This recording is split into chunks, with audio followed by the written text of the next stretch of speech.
Welcome, everyone. Whether you're listening from somewhere in this world or the next, this planet or another, we're glad you're here to join us as we explore unexplainable truths. I'm your host, Wendy Jaglarski.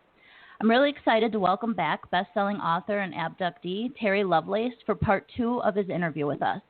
For those of you who don't know him, Terry is a veteran of the U.S. Air Force and has an undergrad in psychology and a law degree from Western Michigan. He served as Assistant Attorney General both in Vermont and American Samoa until he retired in 2012. Today he's going to be sharing with us an incredible story. Back in 2012, a routine x-ray of his leg found an anomalous bit of metal the size of a fingernail with 2 tiny wires attached. What followed were horrific nightmares and intrusive thoughts, all surrounding a 1977 camping trip he took with a friend and fellow airman to Devil's Den State Park. This event has changed his life forever, and I'm really looking forward to hearing part 2 of his story. So without further ado, I'd like to welcome Terry Lovelace back to the show. Hey, Terry. Hi, Wendy. Thank you so much for having me. It's a pleasure to be here. Great. Yes, I have been very anxiously awaiting this part 2 of your story. I think we left off with you needing to tell us about what ended up ultimately happening with Toby, some more about your experience of what took place on the UFO, and some of your hypnosis. I know you have some new things going on. You have an updated book out as well. Is that correct? That's correct. Yes. Awesome. And that's Devil's Den, The Reckoning? Devil's Den, The Reckoning.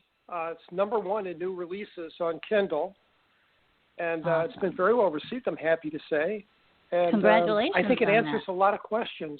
Thank you. I think it answers a lot of questions that were left hanging in the incident at Devil's Den. And moreover, I may have mentioned this last time, but just to bring everybody up to speed, in the back of, in the epilogue of Incident at Devil's Den, I gave an email address and said, look, I'm not a doctor or therapist or really an official researcher, at least back then. But if you've had an experience that's significant in your life that involves extraterrestrials, UFOs, Bigfoot, ghosts, I don't care, and you want to share it with me, contact me. And I've had over 1,400 people contact me. Oh, wow.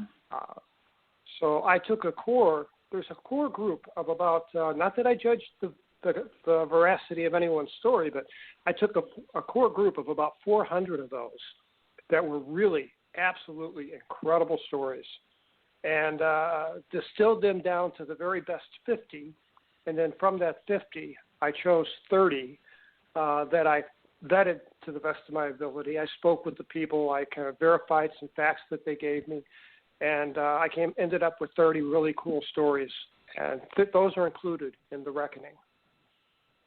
Awesome! I can't wait to catch up on that updated version. So I will hand it over to you. We left off. You had talked about you were given some truth serum, and they told you, they thought you had some film roll. You briefly said, that some other things had happened with Toby, but you didn't get into any of that.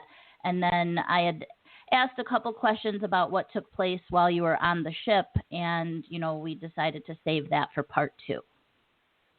This is some of the most amazing stuff.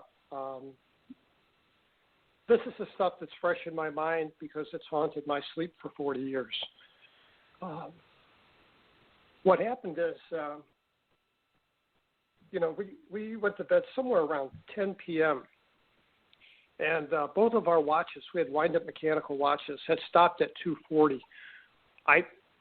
So I'm guessing at times here, I think it was around 4 a.m. that we woke up, and the ship that we had saw was like 30 feet over our heads, the size of a super Walmart, and we were both, I was panicked, Toby was sobbing, we were hiding in this tent like 2 scared little kids, and which we were, and afraid that they were going to come get us. We didn't know at that time that they were actually done with us. But I made the remark to Toby because I could see little beings in the distance walking around. And I was confused at first, and I said, Toby, man, what are these kids doing out here in the middle of the night in the middle of nowhere?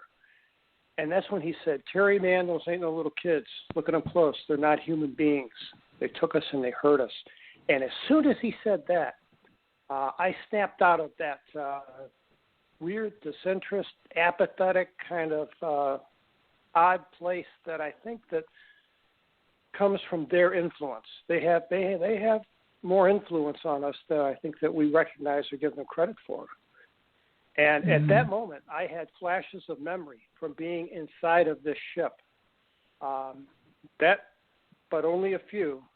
And then when the OSI interrogated me, this is about 8 weeks after the event, at OSI headquarters, I was in the custody of two OSI special agents and taken into an interrogation room.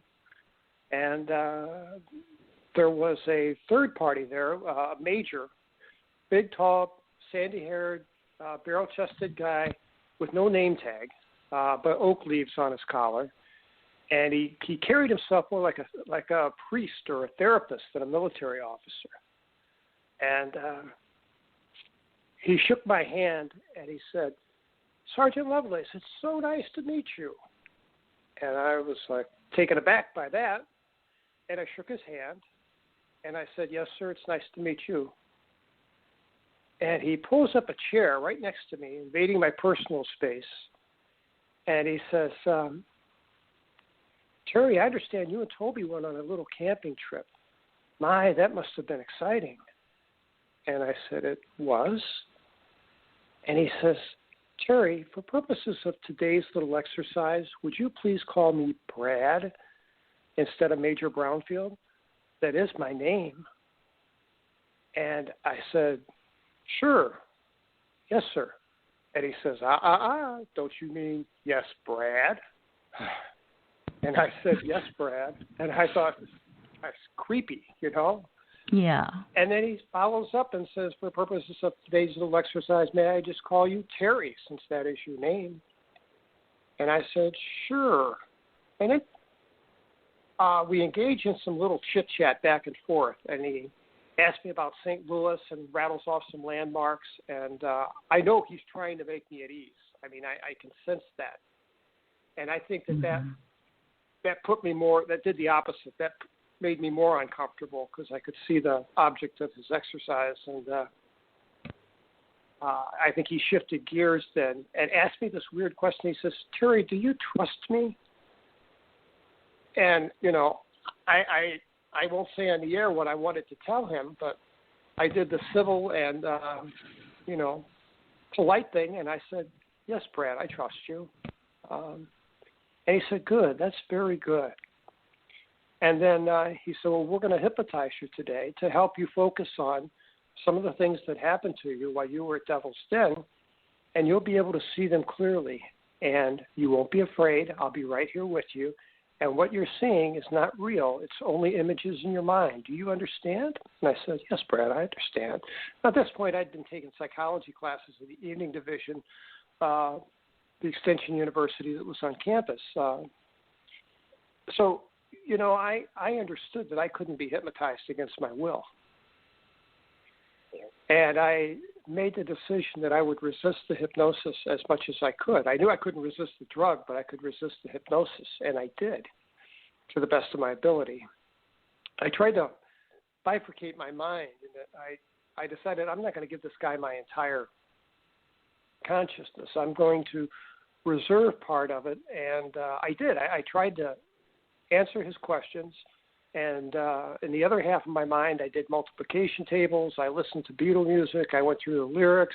I kept myself occupied, and I think that helped somewhat. But the drug was like, bam, and I was in twilight zone.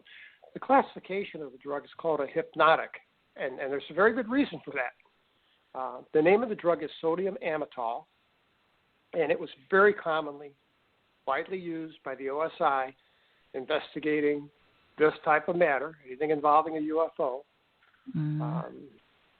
Because I remember thinking, surely they can't do this to everybody that witnesses a UFO because, a lot of people do. But I think it's reserved for those that have a more intimate encounter, like Toby and I had. Okay.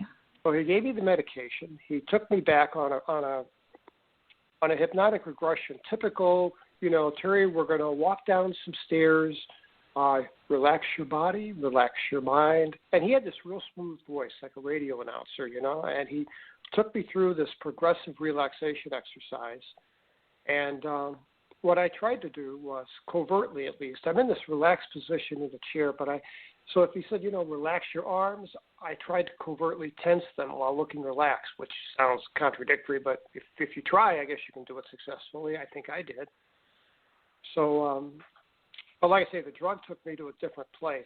And what I saw in my mind's eye was incredible because it made sense because it was similar to the nightmares that I'd been having. But these were new scenarios. And I'm going to jump right in to, of the half dozen that I had, the most frightening.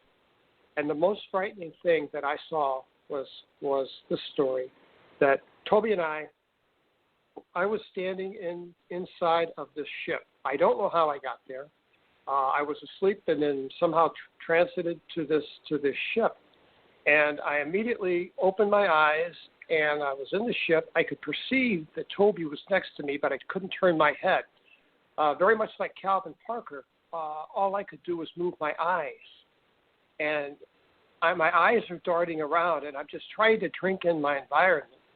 And my heart's about to jump out of my chest because I'm in such a bizarre place. I'm in like an atrium of this humongous building. Now, I described the craft that we saw as being the size of a medical building or a super Walmart. I'm not sure if I was inside that craft because it doesn't make sense. The craft that I was in was much larger on the inside than the thing that I was in. Oh, wow. So I don't know if they operate under some kind of different kind of physics or if they maybe took us someplace else. I don't know. But I know that I was in this place that was the size of a football stadium.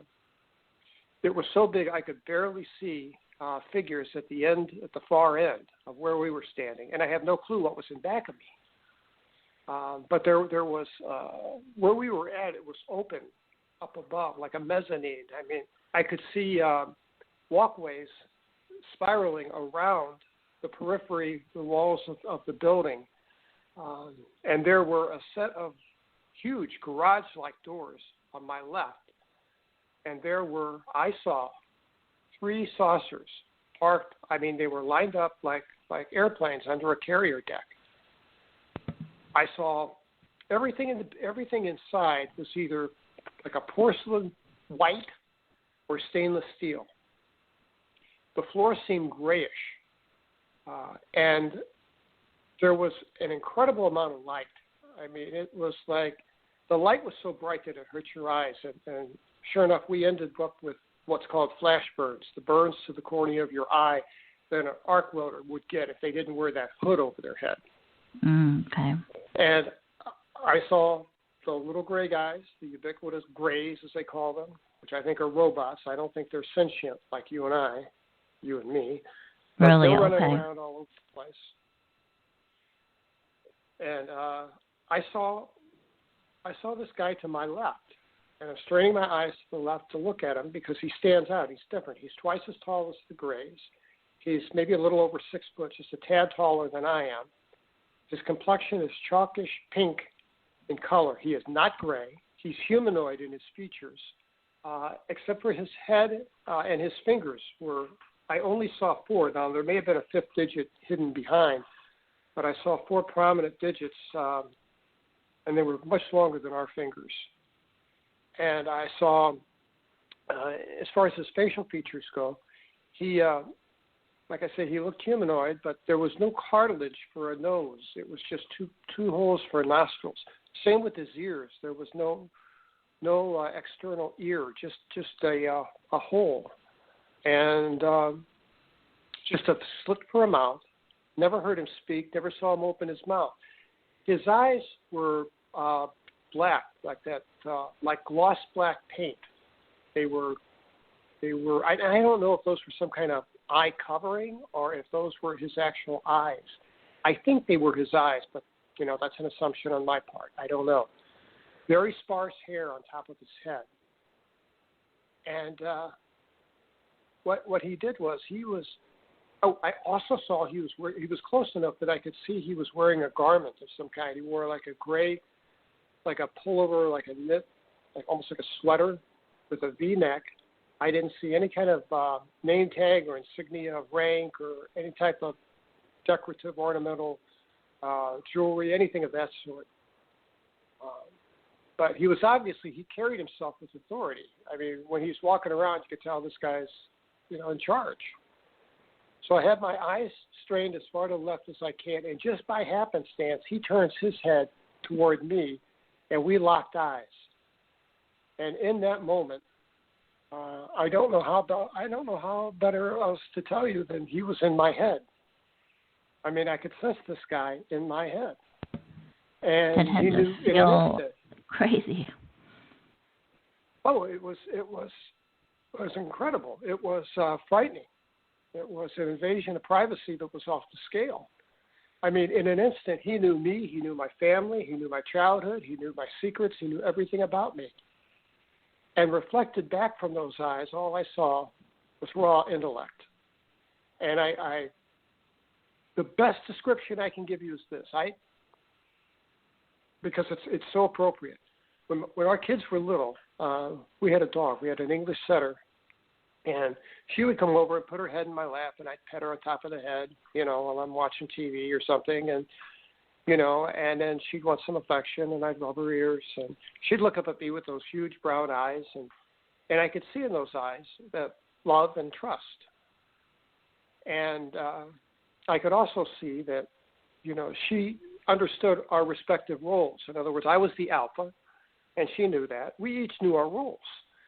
And, she knew somehow that she was, I don't want to say lesser because I'm not valuing her worth, but the less intelligent of the two. And when I saw this guy and locked eyes, I felt like the dog in that equation.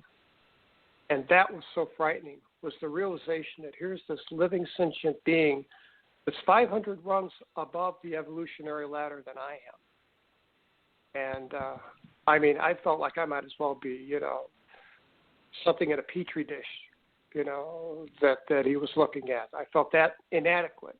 It was incredibly humbling and scary. Since he was in your head, did you also have the sense that you were in his head as well, or? No, I didn't get that sense, but what I did get, I'm glad you asked that because I left that out. What I did get reflected back from those eyes was a feeling of, I got the impression that he was the alpha, and I was the dog. And what I saw in those eyes was raw intellect. Not an ounce of empathy, mercy, love, just all business. And, I think that's what scares me so much is that drives home the point that we're not top dog. We're not at the top of the food chain anymore.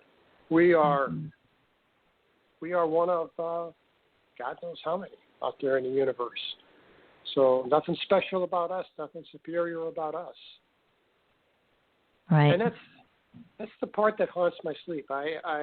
Typical nightmare is I'm straining eyes, we lock eyes, and then I wake up screaming. So fortunately, I have maybe one or two of those a year. But that's the worst.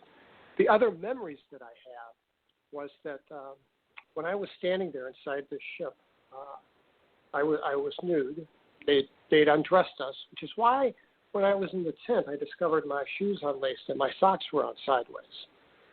I was holding my clothing in my hand, my boots, my clothing, folded up, kind of, in front of me, with my two arms, holding them in front of my chest. And I could perceive Toby to my left, but I couldn't see him clearly, and I assumed that he was likewise situated. And we heard a woman scream. And, there's all kinds of characteristics of a scream. I mean, somebody, jump out and yell boo at somebody and they'll react and go, But then there's a scream associated with pain. And it's that sharp, piercing scream that's a pain response. And that's what this woman sounded like. She sounded like she was hurting. And I was terrified at that point anyway. And I hear this, and my heart's about to jump out of my chest, really. And I knew that it was going to be my turn sometime. Well, they took Toby first. I don't remember them taking him, but I could perceive that he wasn't there. And I heard a man scream. I didn't recognize his voice from the scream, but I recognized he said, "Oh, my God, no. Oh, my God, no. Please, no." And then another scream, and I clearly recognized that it was Toby. Oh, and wow. I don't know what they were doing to him. But then Toby didn't come back. But 4 Grays came to get me. And they grabbed 2. I had 1 on each arm on the side. And they walked me toward this walkway on the side of the craft, and there was a hallway. We went through a doorway, and there was this long hallway. So the size of this thing had to be much greater than what I was even able to perceive with my limited sight, with my vision being locked. And we went down a hallway, and to my right, there were a series of glass tanks. And they varied in size from about, a standard small aquarium all the way up to tubes at the very end of the hallway that were large enough to accommodate a human being, and all sizes in between, with the square ones taking up the majority of the space. And inside some of these tanks, there was a pink fluid of some kind. And the only... Again, my line of sight is limited, and I have my eyes straight as far to the right as I can. And I saw what I took to be a puppy. A newborn puppy has those folds of skin all over it. Yeah. And yes. It had that new puppy kind of look to it. It had the folds of skin, and I didn't perceive it as being particularly much scarier than anything else I was looking at. And I could see an umbilical cord floating in the water. And it was suspended in this water, kind of in a fetal position in the middle of the tank. But as I walked by, it opened its right eye, which would have been closest to me. And when it opened its eyes, I thought I was going to pass out. It opened its eye, and I could see a large eye, unlike the Grays and unlike the pink guy that I spent time with. There was actually a sclera, an iris, a pupil, and the pupil was not round like ours. It was almost cat-like, in that it was like a vertical oval, like some cats have. Mm-hmm. And that absolutely terrified me. And that's another common nightmare that I experience. It's just that instant of that eye opening. Yeah, I can't imagine. Again, nothing... It sounds like a scary movie. Oh, it was. That's exactly what it was. It's a scary movie that replays over in my head. I've been diagnosed with PTSD twice. I've never explained to any therapist or doctor what I experienced, because I thought that they would, dismiss my story and immediately assume I was delusional. But both times I took a PI, Minnesota Multifaceted Personality Inventory. Some of you may be familiar with it. It's like 500 questions. They're all yes or no questions. And the test has been around 75 years. And it's a diagnostic tool psychologists use to make a diagnosis. So both times I came back without any major psychopathy of any kind, but both times I came back with a diagnosis of PTSD, etiology unknown. And part of the symptoms of my PTSD, which is typical for survivors, which I consider myself one, is that they have, I called them intrusive thoughts before I had the MMPI. They explained to me that those are actually flashbacks. You know, you're seeing bits and pieces float up from your subconscious and flash across your conscious mind. And I have no control over when those will come up. I might be shopping, I might be talking to my wife, watching TV, and then suddenly I have no control over it. Those will flash in front of my face, my heart rate will spike, and it lasts just a second, but I'll see these images in my mind. And those are the PTSD type effects. So let me go back to my walk down the hallway. I digress here. They took me down this long hallway, and I'm not walking. I'm gliding. I'm gliding along. My legs, my whole body is frozen. My legs are frozen. I'm gliding along this walkway, which is a strange sensation. As far as movement goes, it was kind of like being on one of those walkways at the airport where you stand on like a belt and it moves you. Except with this, the floor was static. It didn't move, but I moved. I glided along on my 2 feet, my bare 2 feet. It's a really strange sensation. And we got to the end of the hall where there were, thankfully, those empty tubes that were large enough to accommodate a human being, and went through a doorway. And inside this doorway, there was I can only call it an exam room. There was and again, like everything else in the ship, it was insanely brightly lit. There was an exam table in the middle of the room that looked porcelain. And one of the Greys took my clothing from me. And somehow, they didn't physically manipulate me. Somehow I was tilted horizontal to the floor, parallel to the floor, and put on this exam table, which was maybe 4 feet high. And I could see instruments, stainless steel looking instruments. They were either hanging from the ceiling, suspended somehow, or floating in air. I don't know which, because the lighting was so intense that if there was some kind of cord, I couldn't see it. And was the light coming from fixtures, or was it just simply emanating from everywhere? Never saw a light fixture of any kind. The light seemed to come from every surface, every wall, but it was obviously way more intense in some places than in others. So I assumed at the time that, the light was just so bright that I couldn't see the wall fixture. And that may be the case, but I don't think so. I intuit that it's the way it was. That's the way it was made. It was just emanating from the surface, the walls. And I want to stress here that despite all the terror of getting into the room, and despite the terror of hearing my friend and this unidentified woman screaming, this had a clinical feel to it, a medical vibe.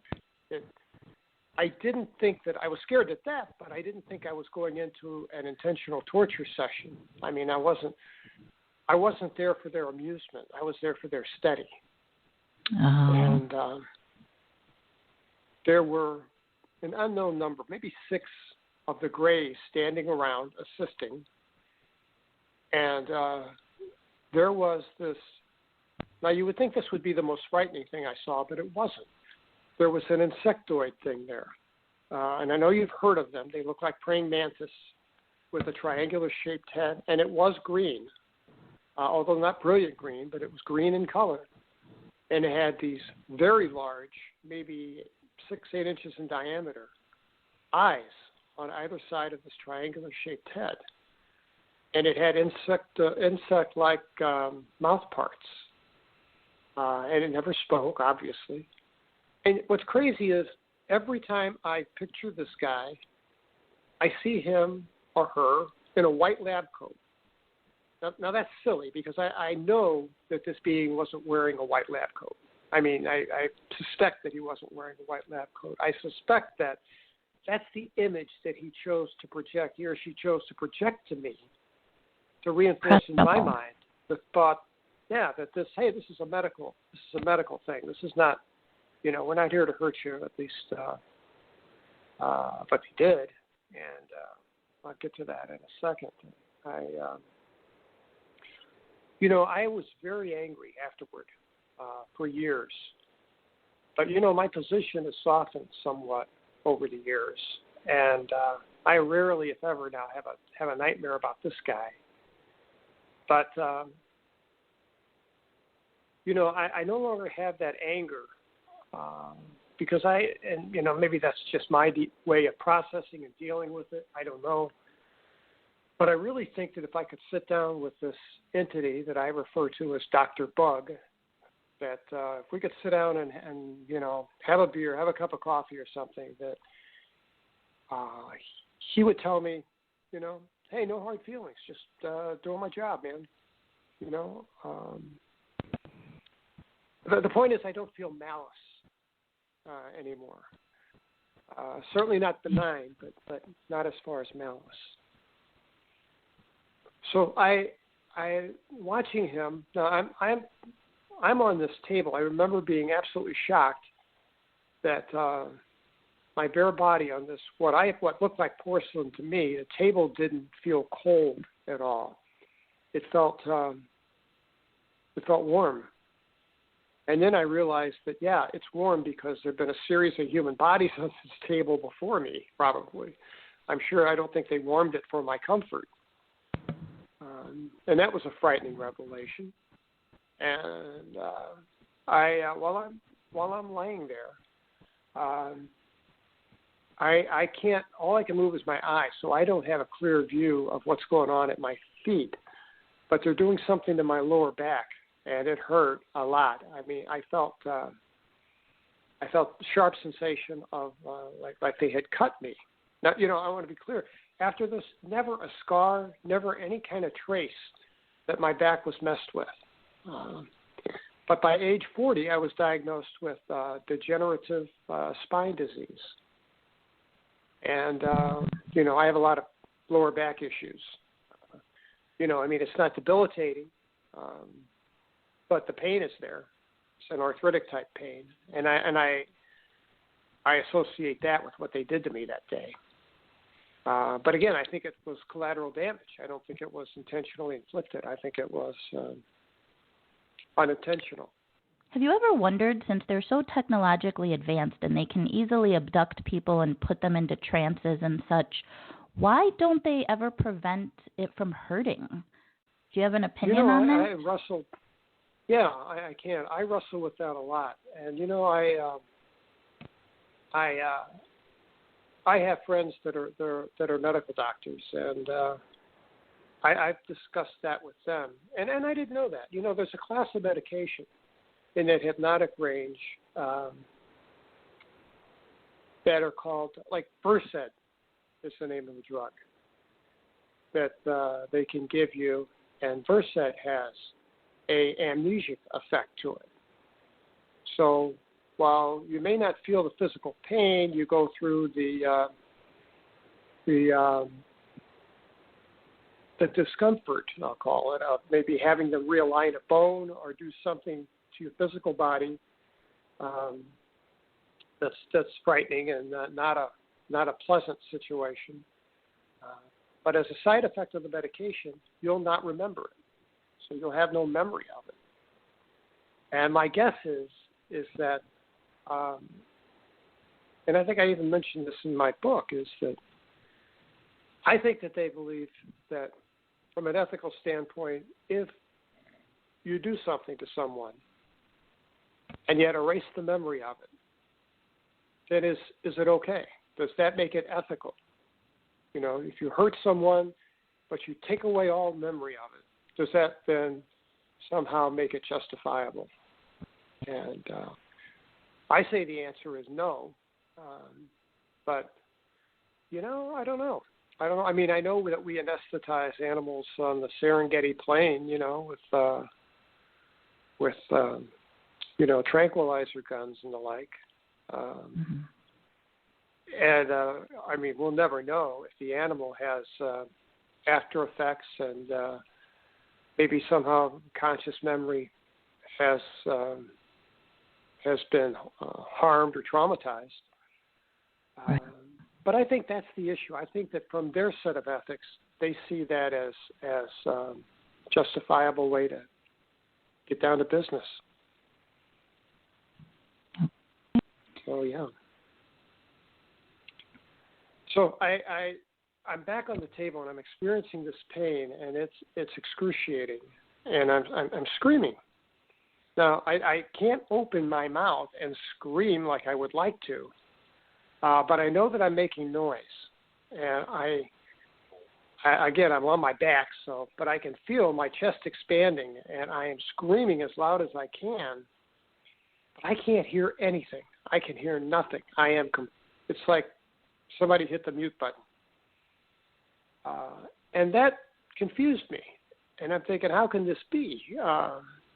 I know I'm making noise.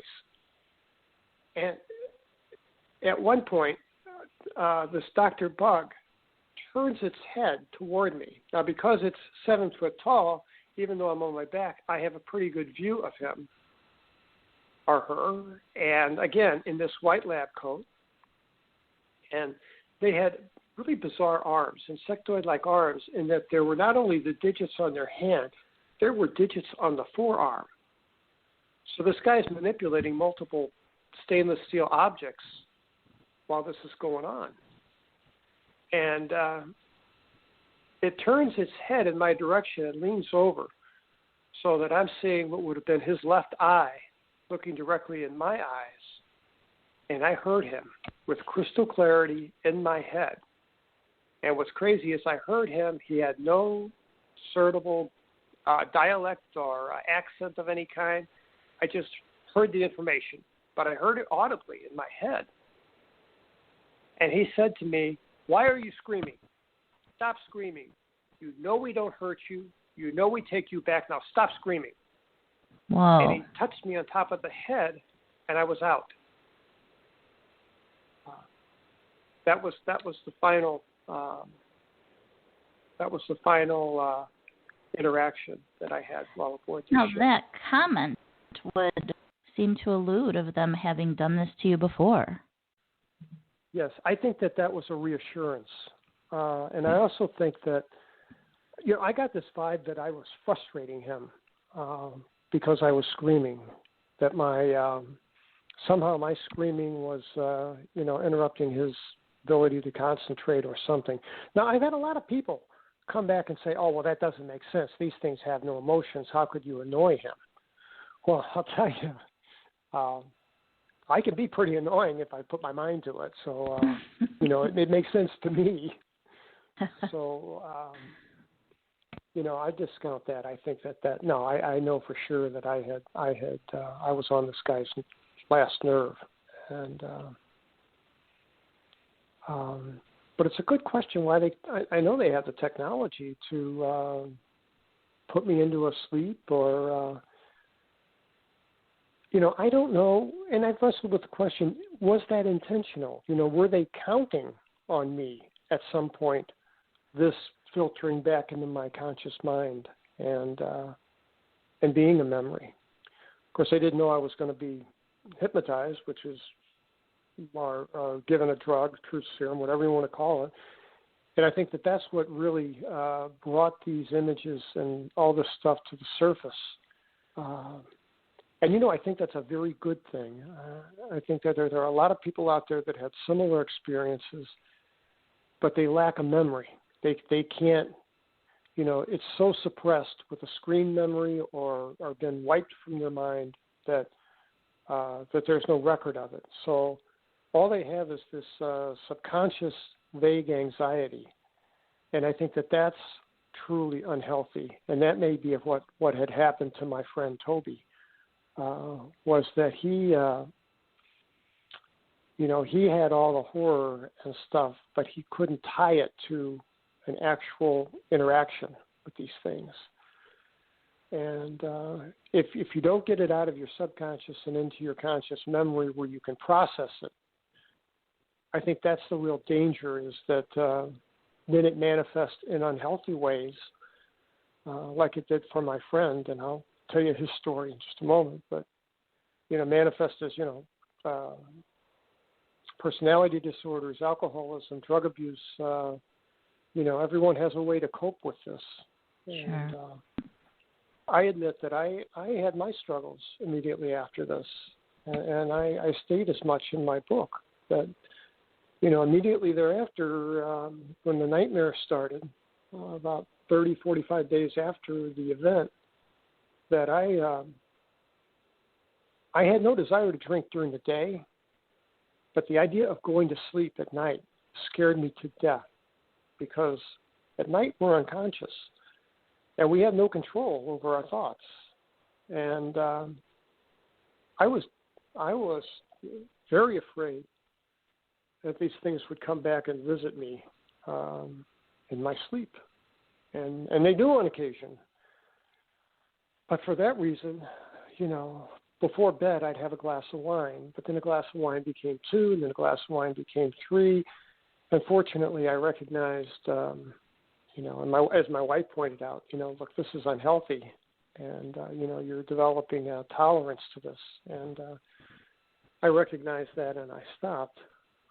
And then in the 90s and the 80s, really, there was easily available class of drugs called benzodiazepines.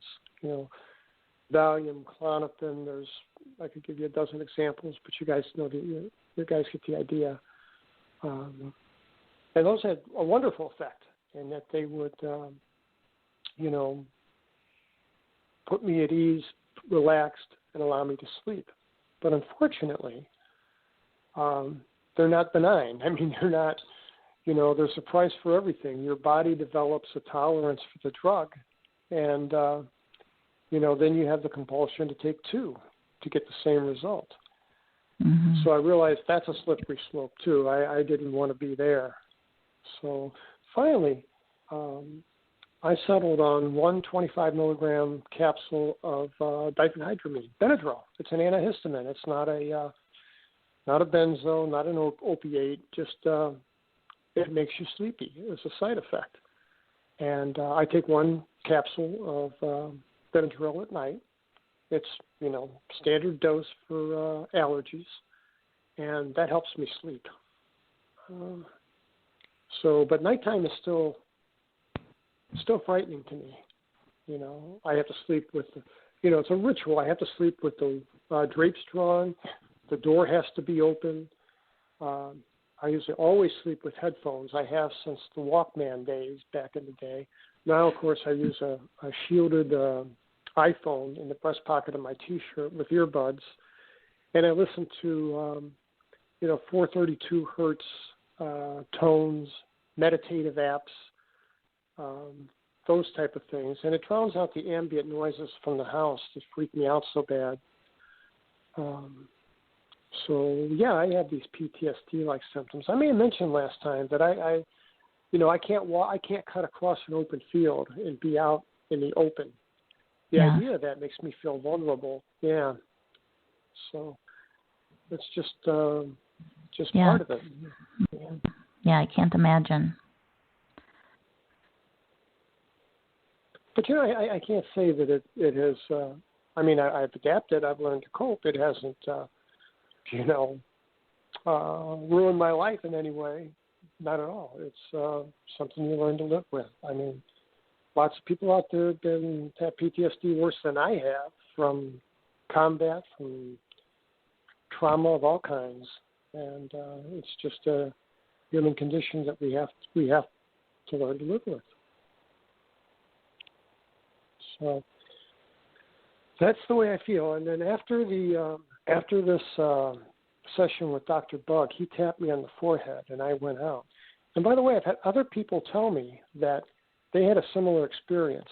In these 1,400 emails that I had a lot of people that claim to be, and I'm not judging the veracity of anybody's story. They sound very credible to me. Well, a lot of them did. Some a little less than others, but tell me that when they were in similarly situated, that the tap on the forehead sent them into unconsciousness.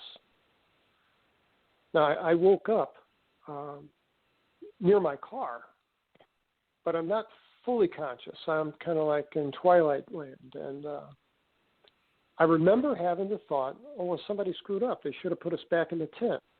And I swear, the second I had that thought, there were 4 little gray guys there, and they were very strong, and they picked us up.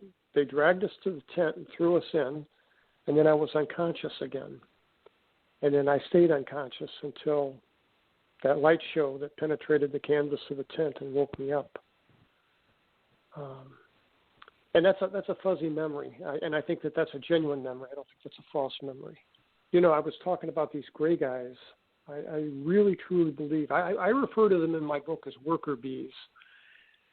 And I think that there's some kind of combination of maybe like quantum computing, AI, nanotechnology, maybe some biological material in there for good measure. But they seem more mechanical, robotic, or they don't seem alive, you know, like us. They lack some kind of quality. I've heard the term used that they're soulless, and I think that's probably accurate. They're as soulless as my computer. Yeah. I don't know. I don't know. That's a good question. Do they have the ability to make an entity that has a soul, that is self-aware and conscious? I don't know. You know, some people. Daryl Sims, who you may have heard of or may be familiar with. Daryl Sims was with Dr. Roger Lear when he did his work on implants before he passed away in 2014. And Daryl has a great deal of experience working with people like myself, including me. And he told me that, based on his research, that he had more than one person tell him that during their abduction, on this one woman's memory was very clear, and she's a credible lady, according to Daryl, and she said while she was in ET's custody that she was on an exam table, and they showed her above her body a holographic image of her body. And they communicated to her telepathically that they wanted her to show them where the soul resides and where is the seat of consciousness in the human body. And as far as the soul, of course, she had no answer. Consciousness, she pointed to the head, but they weren't satisfied with the answer, and were, didn't believe her or thought that she was wrong. So, but that matches. There's a lot of research on consciousness now. Ray Hernandez and a lot of very credible people have come out and said that consciousness, the whole non-duality thing of consciousness, they don't believe that the seat of consciousness is rooted within the human mind, that it resides perhaps somewhere outside the mind. Dr. Edgar Mitchell has the Dr. Edgar Mitchell Foundation. It's the Foundation for Research into Extraterrestrial Extraordinary Experiences. And if you put them together, it forms the acronym FREE, F-R-E-E. And it's a 501c3 academic research institute. 501c3 just refers to the tax code. It's a nonprofit organization. Okay. And Ray has compiled a book. He didn't write it, all of it, but he wrote some of it, but compiled a lot of information. And volume 1 is called Beyond UFOs, The Science of Consciousness and Contact with Non-Human Intelligence, Volume 1. Volume 1's about 800 pages, and it's an incredible read. And it talks about the issue of consciousness, and that's going to be that's the new frontier for humanity to investigate, because I didn't know this, but neuroscientists, neurosurgeons, Eben Alexander, the NDE experiencer, he was an expert on the human brain, and he explains that the human brain has been mapped for many years, just like the genome has been decoded, and there's no way to identify. The neurosurgeons can't find where consciousness resides within the brain. They can map all the other things, all the other sensory things that go into our experiences and in life, but they can't find that. So some people think that maybe consciousness resides outside the body, but maybe accompanies it, like this cloud of things that's outside of our ability to perceive, which explains why I got a lot of letters from people that were emails and letters from people that were NDE experiencers who speak about, and if you read Dr. Eben Alexander's famous, he wrote 2 books, but if you read about his experiences, this guy was a neurosurgeon. I mean, he knew the brain was his, that's what he did. He taught neurosurgery at Harvard. He said that his malady was meningitis. He had bacterial meningitis of the brain. And he said that his brain was, quote, swimming in pus from the infection. And his brain was non-functional. He was given a 2% chance of survival. And he said from a scientific neurological standpoint, he should have absolutely been absent of any kind of thought or experience whatsoever. But his NDE experience was more real to him than the physical material world that you and I exist in. He said this was a whole other realm of existence. And he had an interesting, he was an adopted child. And during his NDE experience, he met a beautiful young blonde woman. And after his experience, he established contact with his birth parents, who were still alive, and eventually arranged a meeting. And when they did, he was introduced to a photograph that he immediately recognized was the same woman. It was his biological sister who had predeceased him in an automobile accident. Yeah. So he had no way of knowing that. But he met her.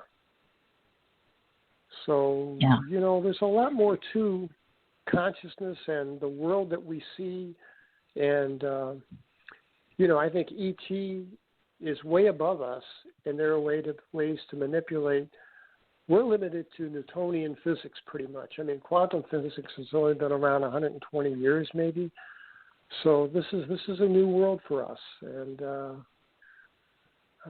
but it's exciting too. Absolutely. So, and I'm sorry, I digress from the experience for a moment, but I think that's important to touch on. So, I was going to cover Toby. Yeah, Toby's experience. Toby went into a steep decline. I don't know if I got to tell the story, but I'll tell it briefly just for those who may not have caught it. Toby and I were ordered to have no contact with one another. And he was immediately transferred. I mean, they cut him orders for Japan at light speed. And PCS, he was gone. PCS is military speed for permanent change of station. That's when you get transferred. And they transferred him to a base in Japan. And we were barred from having any contact with one another under strict terms. I mean, no No telephone calls, no speaking in person, no passing notes, no communication through third parties and the like. So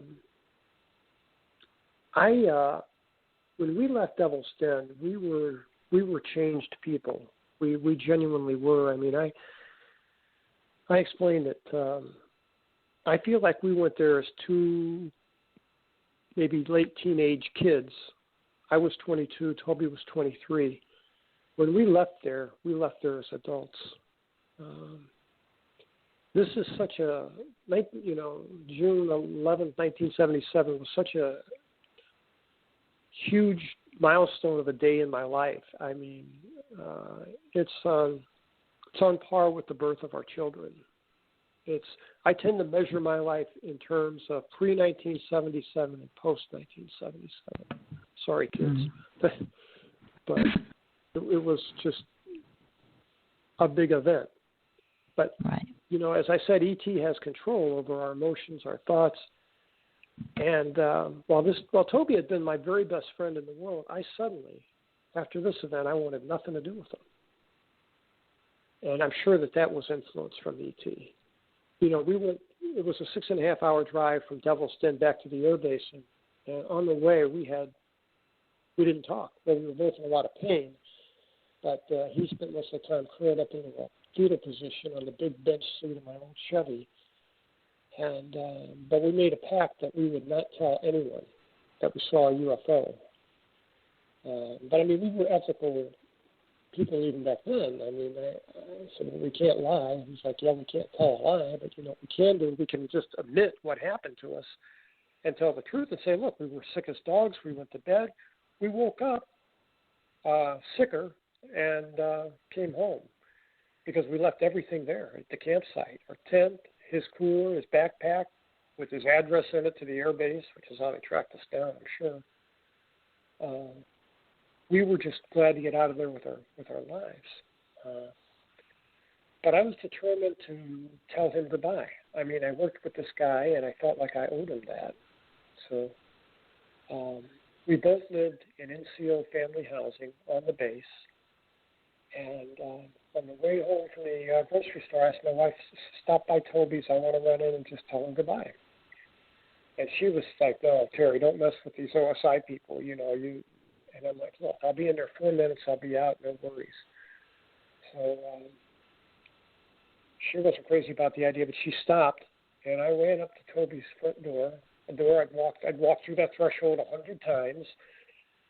And I knocked on the door and opened it, as I always did. And I just yelled, announced myself, hey, guys, it's me.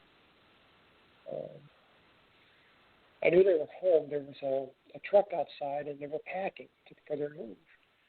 And Toby's wife walked past me with a lamp, or a box in her hands. I think it was a lamp. Anyway, she walked past me, and she gave me a hard look and said, you're not supposed to be here. And I said, I know, look, I'm not here for a confrontation. I just want to say goodbye to my friends. And she kept walking, but Toby, who had been in the bedroom around the corner from the hallway, had heard our exchange, I think, and he came walking out. And Toby's someone who was always meticulous about his appearance. I mean, where I tended to be kind of a slob, he was always the one who had we wore whites, hospital whites, insignia of rank on our collar and a name tag. And he was always the one that had his shoes polished and freshly starched uniform, and his hair was always within regs, and he was just meticulous about his experience. And I walked around the corner, and I mean, I cut him some slack because I knew he was moving, but I was shocked in that he looked terrible. I mean, he looked like he didn't look like Toby that I knew. His hair was all sideways. Hey, Terry, your sound is fading away slightly. Oh, I'm sorry. Is that better? Yes, better. Okay. He looked terrible. His T-shirt was dirty. He was wearing dirty jeans. He looked awful. And he walked up to me, and Toby was a short guy. I'm like 6'1", and he's about 4 inches shorter than I am. And I wanted to embrace the guy. I thought that would have been appropriate. You know, we had worked together, associated together, we're friends, but I didn't do that. I don't know why I didn't do that. When I saw him, I felt just anxiety. And I said, you know, I understand you're going to Japan. I just wanted to say goodbye and wish you well. And I held out my hand, and he held out his hand, and we had trouble making connection, and we made this ineloquent, finally made contact, and we shook hands. And he looked up at me, and he said, with a question, "It happened, didn't it, Terry?" And I said, "Yes, my brother, it did happen. You're not losing your mind." And he said, "Yeah, but why us?" And I broke eye contact and looked down at my shoes, and I said, "Man, I don't." And I used an expletive. I said, "Man, I don't have a clue." And with that, I felt panic, and I turned and I ran out of the house, back into my car. And it wasn't what I was expecting. I wanted to see him so badly because I thought it would bring me some kind of closure, but it didn't. It was just anxiety. Mm-hmm. So I found out he was gone. In a matter of weeks, he was gone. I know I drove by the house. There was a new family in it. So he was in Japan. And a couple of years later, I'm out of the Air Force. And got a call. My wife got a call, actually, from Toby's wife. She had divorced from Toby, and while they were in Japan, they separated and divorced. She got custody of the two little children, and she moved back stateside.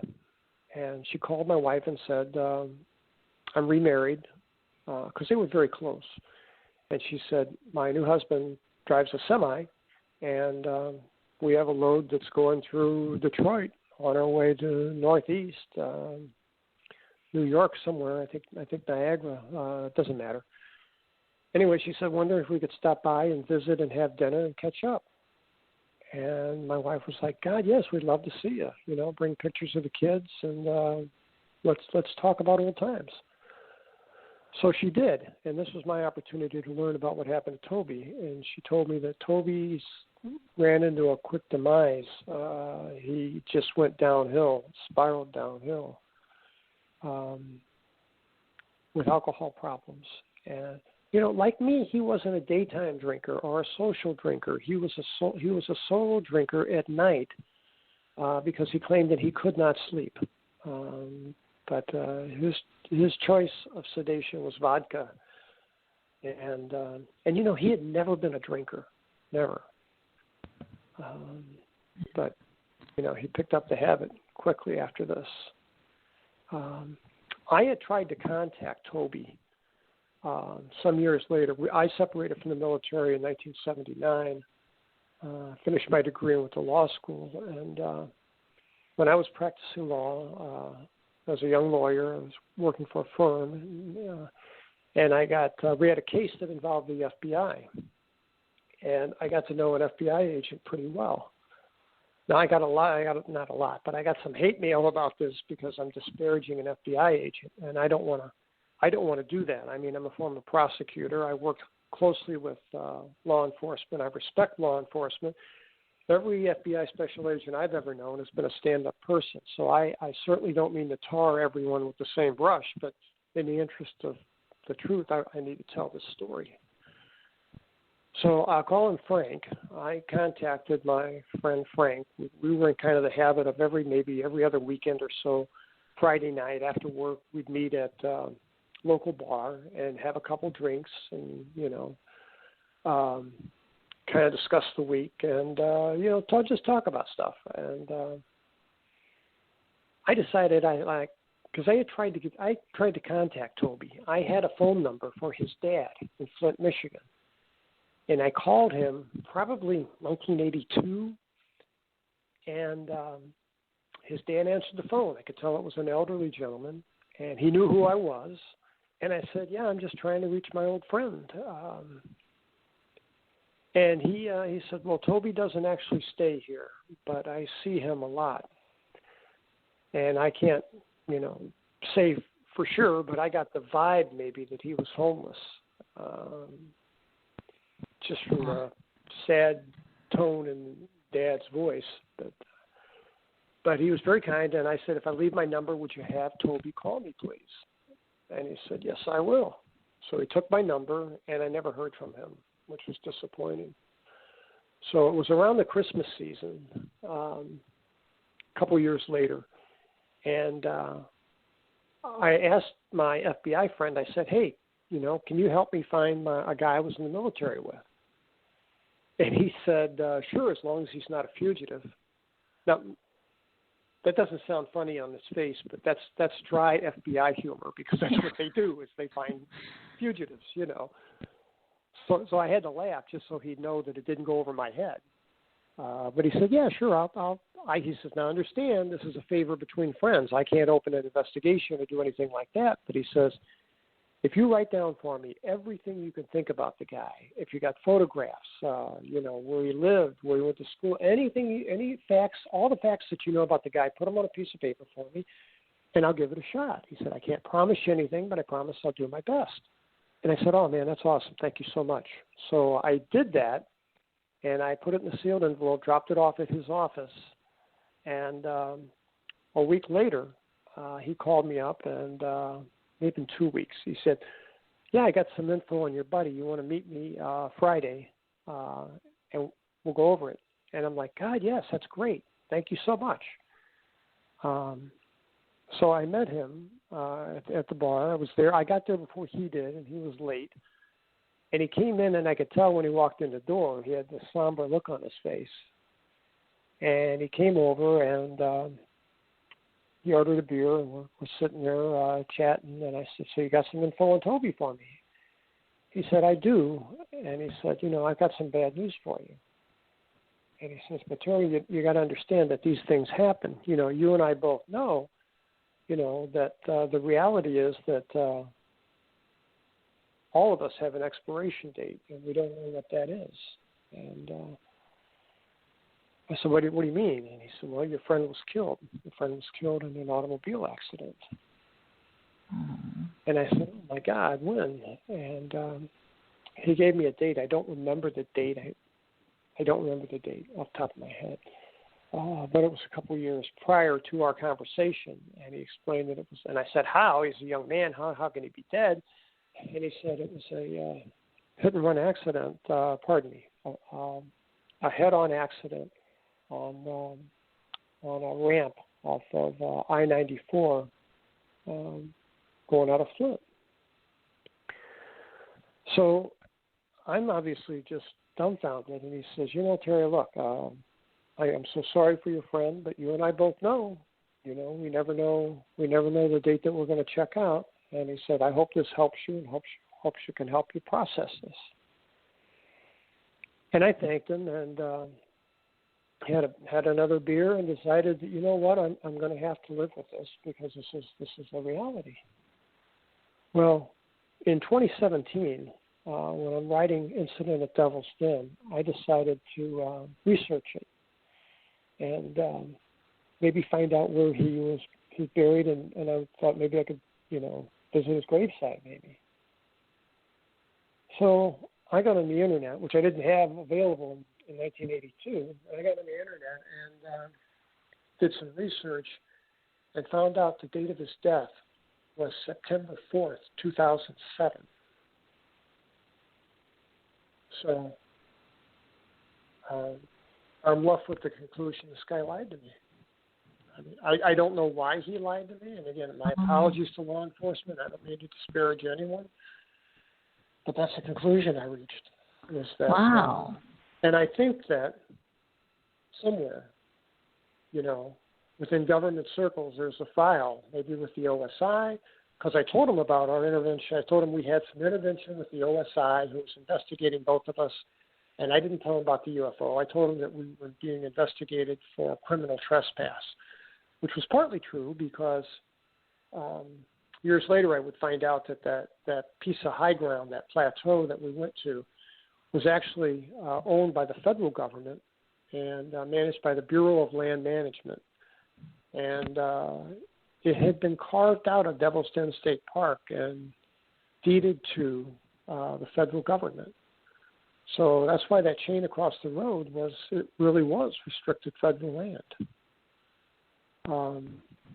But I think that there's a file somewhere that says, these two guys are not to get their heads together.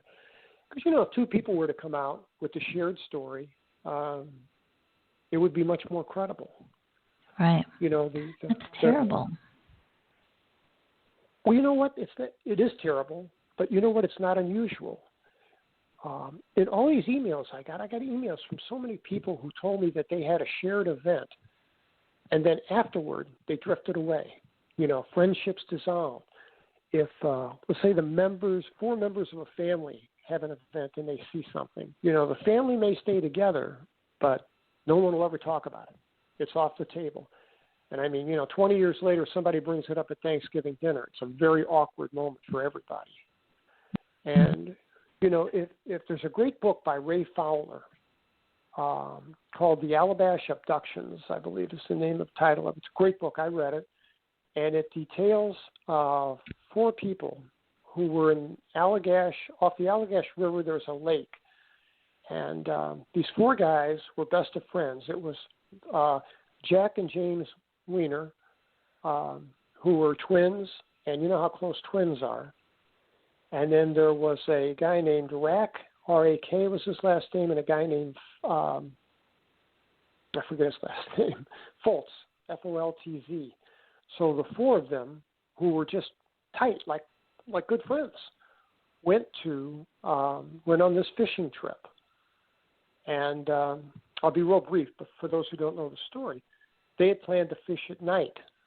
So what they did was, because it's a big lake, they gathered a lot of wood and they built this humongous bonfire. And because they were going to be in the lake in the middle of the night at the dark, that acted like a lighthouse that would help them as a beacon to find their way back to their campsite. So they built this enormous fire, and they're out in the middle of the lake in this aluminum canoe. And they saw what at first they thought to be the moon. And then they realized, no, that's not the moon. And then it transitioned into this big, bright light, white light. And they describe how it lit up the inside of that aluminum canoe like crazy. And I don't remember which one. One of the guys is staring at it, and he's screaming, get us out of here, get us out of here. And the rest are paddling like crazy. And then, boom, they're gone. And they lose time. The next conscious thought that they have is they're in the canoe, and they're paddling toward the shore, towards the bonfire. Now, this bonfire was enormous and was meant to burn all night long. And it's burned almost down to embers. But thankfully it's bright enough that they can see their way back. And they get back to the campsite. And, rather than debriefing and talking about, man, did you experience what I experienced? And what was that thing? The normal human responses that, 4 people going through the same traumatic relationship would want to debrief, would want to, that's how people validate their experience. But they didn't. They didn't talk about it.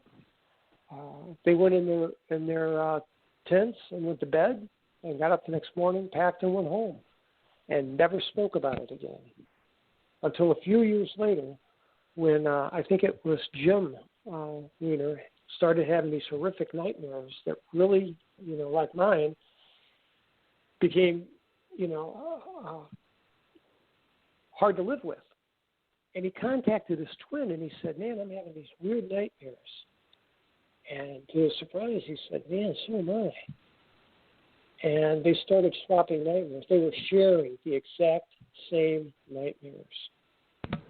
And they saw a psychiatrist who spoke with them and recognized something strange is going on here. And they eventually got with a certified therapist who used hypnosis. I think he was a psychiatrist, an MD. And that's how the story came out, is under hypnosis, these guys were able to remember the trauma of what happened. And then, of course, Mr. Foltz and Mr. Reck joined in, and it became a big story. It happened, I want to say 1974, 3 years before my abduction. And it made national news. They were on, Good Morning America. They were on all the talk shows. They all passed a series of lie detector tests, polygraphs, and just very credible people. Ray Fowler wrote this incredible book. If anyone's not read it, I encourage you to read it, because it explains the dynamics of what happens with people in an alien abduction. Yeah, I've heard that story before. It seems like there's something intrinsic about maybe what they do that makes people who've been abducted together feel some sort of block about discussing it with each other. Well, I can tell you my emotion. And that was, anytime I brought this up or spoke about it, I felt like I was revealing some kind of dark family secret. And I felt guilty. I felt genuine guilt that I was doing something that was a betrayal. And for that reason, I was always reticent to talk about it.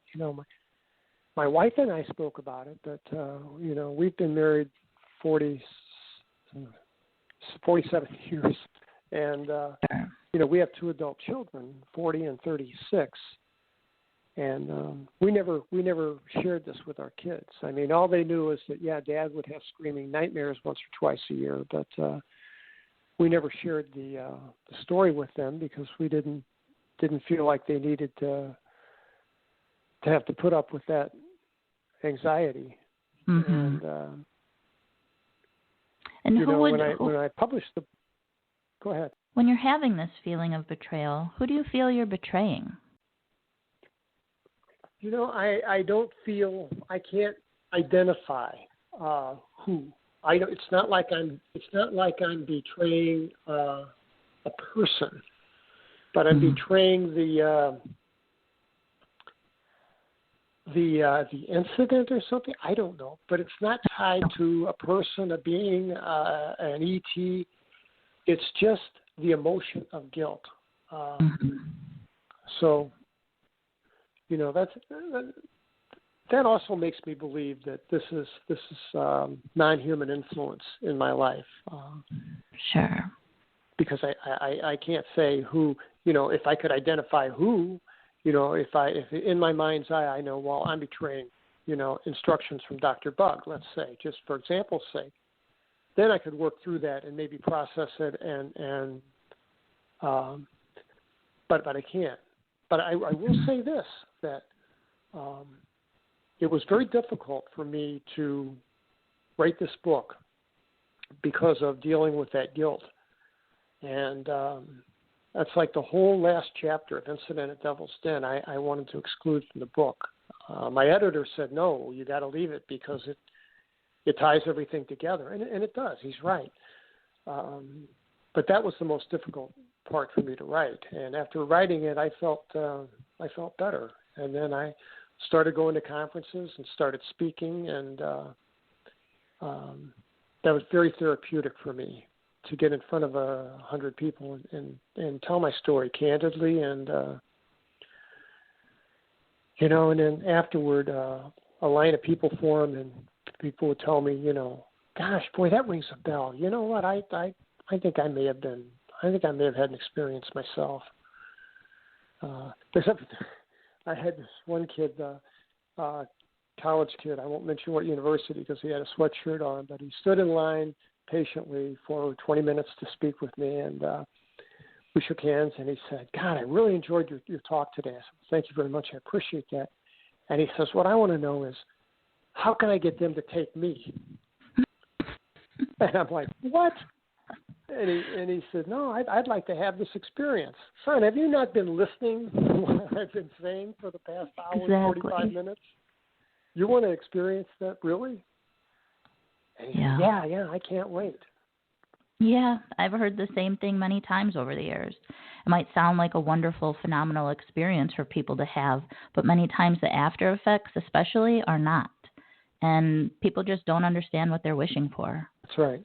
That's right. Well, and I think that that's youthful enthusiasm. But you know what? If I had the option of taking this back and none of it ever happening to me, I wouldn't want to go that route either. That's why I fought so hard during this hypnosis session with the OSI back in 1977. They wanted to take these memories from me, and they wanted to wipe my mind clean. And I was determined that I own this stuff. I own these memories, and I'm not letting them go. And I'm glad I did that in a lot of ways. I mean, you don't want to remember the ugly, but I mean, if you do, at least you know why you have the anxiety. And, I wouldn't trade the experience for anything. I think it's part of who I am. It's part of the life that I've lived. And I think I remember it for a reason, and I want to share it with people because there are a lot of people out there struggling with their own experience, thinking that. Are you still with me, Wendy? Yeah, I'm still here. Okay.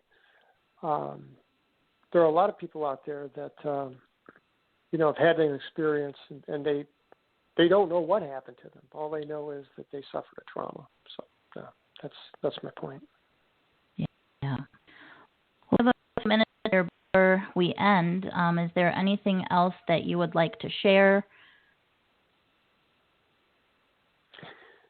Briefly, and I don't know how much time we have. I'm sorry. I took off talking here and we went off on this narrative. Yeah, we have about 20 minutes or so left.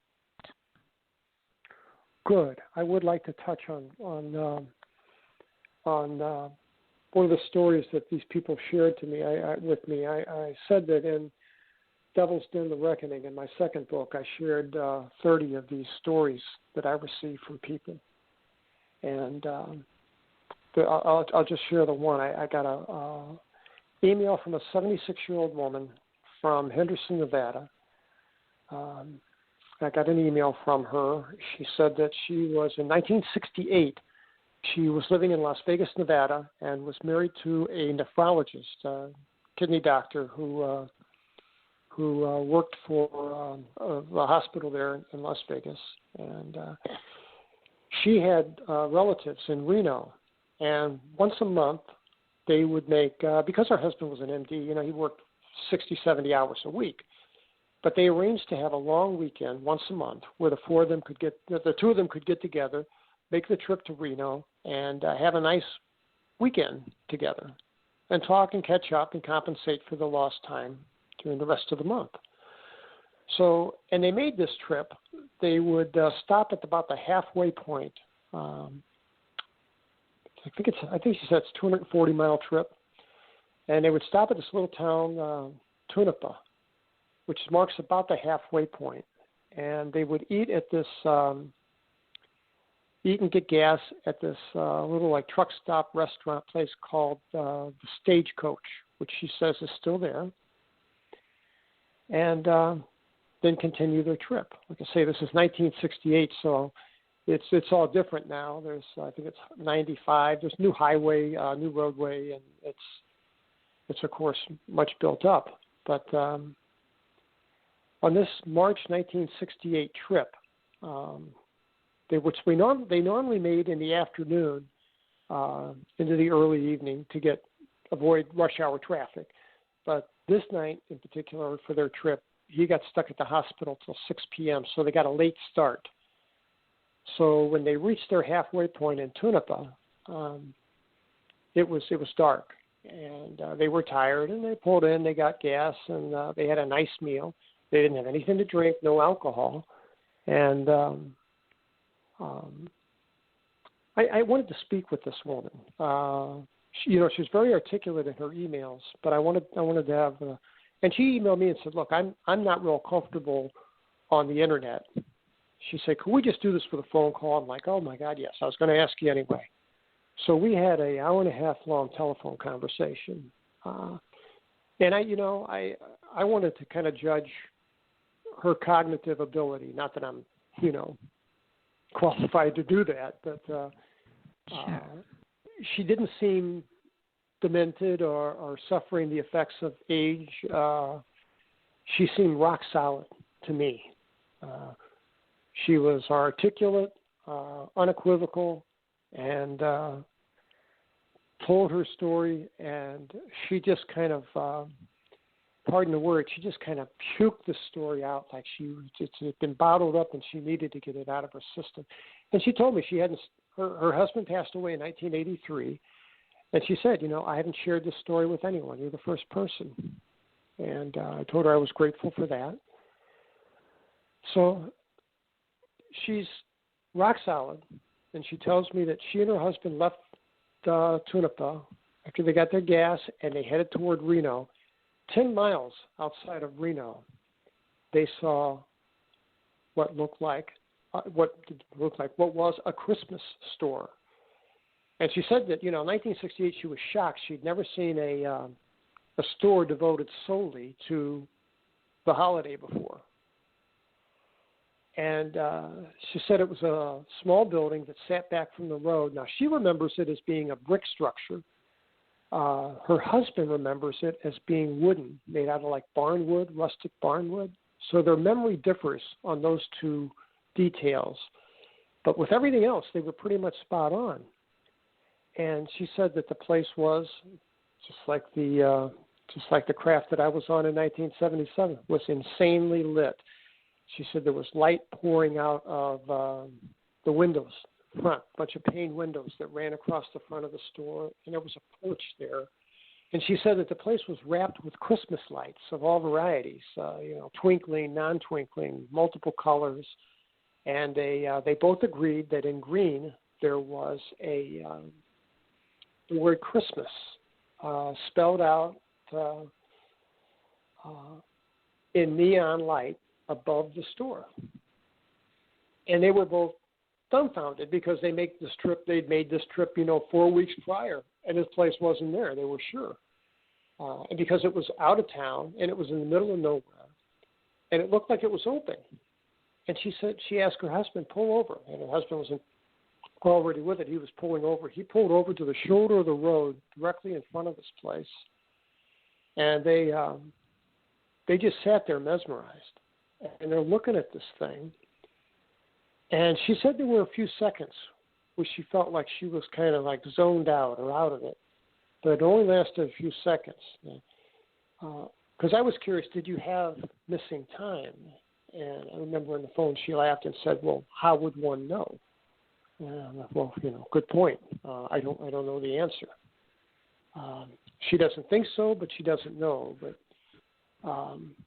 while they're on the shoulder of the road in the car, they're looking at this place, and they realize there are no other cars around it.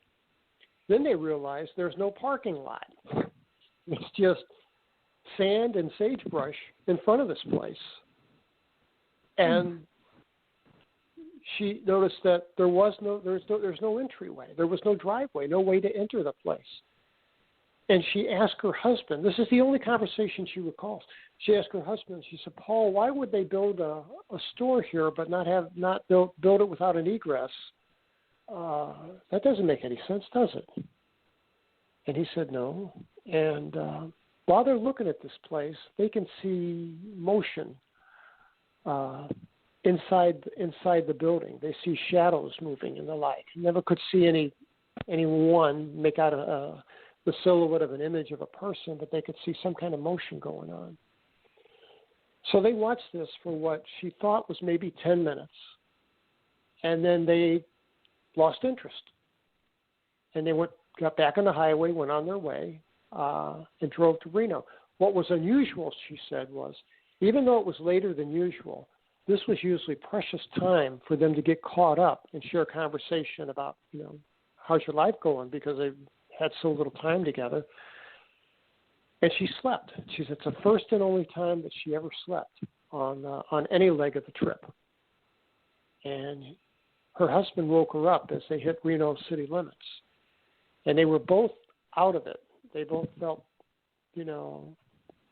not themselves, like they had a mild case of flu or something. She said also what was unusual is they had arranged to have a late check-in. They called beforehand, so they checked into the hotel. She can't recall what time it was, which is another key component of identifying missing time. But when they got to the hotel, instead of maybe going down to the bar and having a drink before they go to bed, or unpacking, hanging up their clothing, did none of that. They went straight to their room, threw their stuff down and went directly to bed.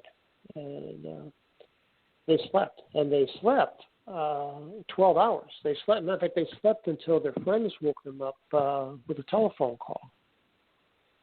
But they didn't talk about it that day. They didn't talk about it. They didn't debrief. But on the drive back, she said to her husband, let's stop by. I want to see that crazy Christmas store. And he's like, yeah, that's been on my mind. Let's do that. So they made the drive from Reno, headed back to Vegas, and 10 miles north of Tonopah, they don't find it. It's not there. So they turn around, they drive back the opposite way. They're pretty sure they know exactly where they saw it. There is nothing there. And she says, well, this doesn't make sense because they just can't understand. So they went to their place where they they didn't stop. They didn't stop then because they didn't have time. They went straight home. But during the week that followed, they didn't discuss it until she brought it up at dinner and said, that Christmas store bugs me. And he says, yeah, it bugs me too. And she says, Saturday, if you can get the time, let's make the drive. We don't have to go all the way to Reno. Let's just make the drive up to Tonopah, and we'll have a nice lunch at the Stagecoach and find out where this Christmas store is because I know what I saw. And he's like, yeah, I agree. Let's do. So they did. That Saturday they got up and they made the drive to Tonopah. And they drove past Tonopah about 10 miles and looked if they were certain where the place was, and it was not there. And they drove, and they couldn't find it. It wasn't there. So they went to the Stagecoach to have their lunch, and they asked their hostess. She asked the hostess, well, when did they build the Christmas store in town? And the hostess looks at her like, are you crazy? Because I don't know what you're talking about. And she says, well, yeah, my husband and I, we were here last week, and on our drive to Reno, we saw a Christmas store.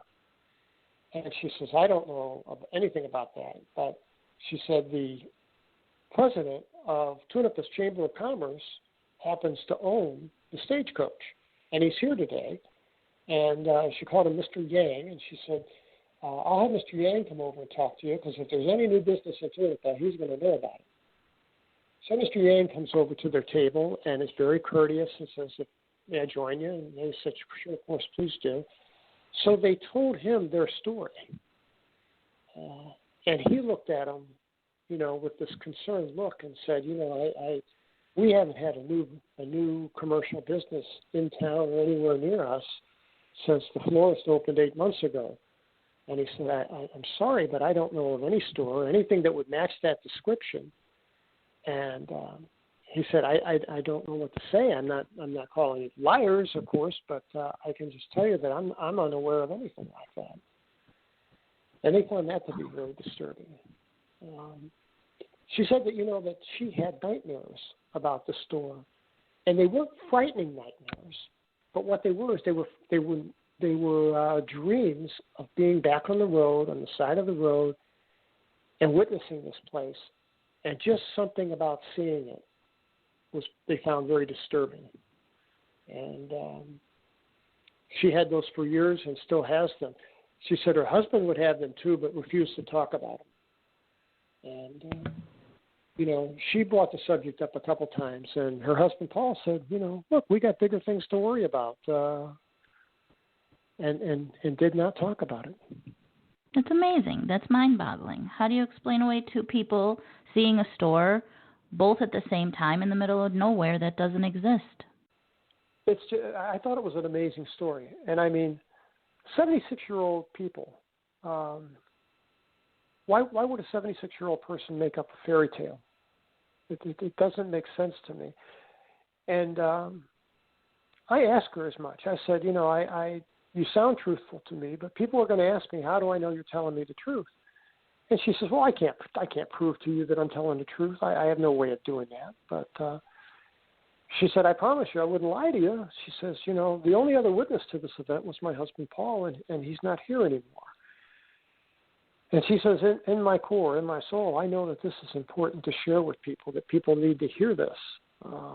What does it mean? She says, I don't have the slightest idea what it means, but I think it's important that my story be told. And she says, so please tell my story for me. And I promised her I would. And I asked her, I said, Olivia, do you think that what you saw might have been a spaceship? And she laughs. And then there's a pause. And she says, yeah, I do. I think I saw something that was not from this world. And she pointed out that she and her husband, Paul, who were, they were smart people. I mean, she was college educated. He was an MD. They were young. There's nothing wrong with their vision. They weren't under the influence of alcohol. They were what I call competent observers. And she pointed out that it's odd that she would see the building as brick and her husband would see it as being made out of wood. Everything else was the same, but they differed on those two. But that's a pretty significant difference. So she thinks that points to the fact that what they were seeing was a projection somehow. They weren't seeing reality. And she says, yeah. She says she thinks what they saw was a UFO of some kind. Wow. And what does, an elderly person in their 70s have to gain? Nothing. I waited until I was 65 to tell my story. Part of the reason is that, I was in the legal community, I worked in government, and I knew that there would be a backlash. And there was. I mean, I had people that had been friends of mine for decades. I had a few call me up and say, have you lost your mind? What are you doing? Are you trying to break into the science fiction genre or something? And I would say, no, this really happened to me. And they're like, well, you're going to lose your standing. You have a good reputation in the legal community, and you just trashed it. And I'm like, well, I'm sorry. So be it. And your truth is your truth. Friendships dissolved. But you know what? I can't tell you how grateful I am. Not only have I learned to live with what happened to me, but I learned that other people have experienced this too. I'm not alone. And the friends that I've made in the media and in the UFO community, and there's a UFO culture in this country, and it's bigger than anyone thinks. And, I go to conferences and I speak to like-minded people, credible, legitimate people. I'm not talking about, the tinfoil hats, this is my hobby kind of people. I'm talking about reputable witnesses. Lead an otherwise normal life.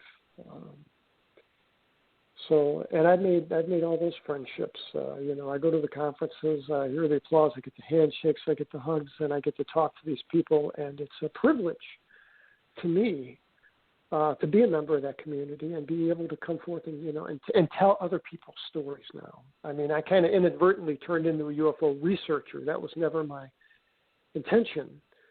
But I think that, helping others tell their stories now is because I've told mine. Telling other people's stories is now my mission. Yeah. No, I love it. I'd like to ask you before we go, having been in the military and worked for the government and, having your own experiences with this, do you have any hope for this 180 days producing anything? What's your take on that? Two things. Number one, there was a December 8th story in the Jerusalem Post. And then it made Forbes magazine, it made the news outlets here, about Dr. Haim Eshed, Haim, Eshed spelled Eshed. If you Google that name, you'll find the stories. Hamish Shed was he was in charge of space stuff for the nation of Israel, and I've spoke with some friends in Tel Aviv, and they tell me that Hamish Shed, did 30 years in the military, won 3 prestigious awards from the government, then went on to teach at university for 10 years. Now, he's kind of up in years, but he is, mentally, cognitively, he's rock solid. And he came out with a story and said that, look, the United States and Israel have had contact with what he called the Galactic Federation. Now, I'm not a science fiction fan whatsoever. I thought that was kind of a poor choice of words because people tie that to maybe Star Trek or some kind of, but they said that this guy is like the Buzz Aldrin of Israel. People like the guy, respect him, and he said that we've been in contact, and that the United States President, Donald Trump, had planned to make a public disclosure that, we're in contact with E.T. And according to Hamish Shed, E.T. contacted them or the president, communicated to us that, no, you can't do that. You can't disclose right now. And there's a curious choice of words. It's 5 words in Shed's story. And he says, until people understand space and spaceships. Now, that's an odd string of words, and I don't know what his point was. I don't know what there is to understand about space and spaceships that can't be explained, but it raises more questions than it answers. Mm-hmm. And, his story dovetails very nicely with Paul Hellier's story, the former Defense Minister of Canada. Exactly. And the second component to all this is the CNN story about the 180-day date for disclosure really, really raised my curiosity like through the roof, maybe a little bit of anxiety. My question is, what is it that ties COVID, because it's 180 days from something to do with COVID, the vaccine or something, wasn't it? Yeah, it was some bill. It was sort of a ride-along within that bill, I believe. Now, I read that bill. I got a copy of it, and at least the public disclosure part. And you can do online, if you know where to go, you can access the bill in its because it goes through several drafts. You can go back and find the drafts. And there's some interesting drafts. But, of course, we don't know the intelligence part that's non-disclosed. We don't know the secret stuff. But it's interesting because what raises I don't want to scare anybody. I'm not trying to do that.